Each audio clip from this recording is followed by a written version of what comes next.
Yeah, thank you, brother. And you know, you remind me of, on your first point, what we all sometimes we don't realize it, but we walk in our lives ready to be triggered, right?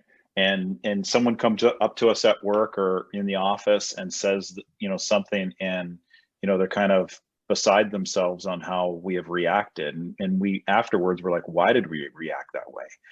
Right? And one of the things that I teach leaders is something called trigger mapping, and it always goes back again to these places of origin of where we've had this scar tissue formed, right? But once we go back there, like you have done, and realize where we just need to look for the compassion in the equation, right? In the event, in the circumstance, look for compassion.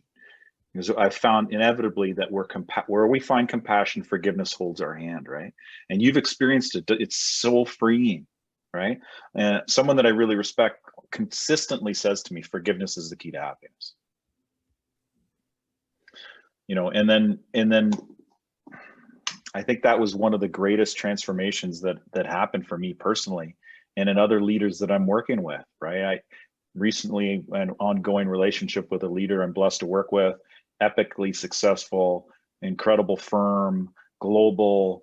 And when I met him, you know, it took a little while, but you know, he started to open up to me, and we could see again with every leader, it's always the same thing because we're all just people, right?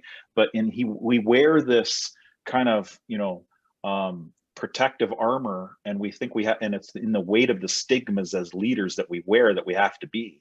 And when you started to understand where all those were connected for himself, they just disintegrated, and it happened pretty quick. And what happened to his business and the people that, you know, people started saying things to him that he wasn't prepared to hear, that really empowered him about the changes that were happening very, very swiftly in his life.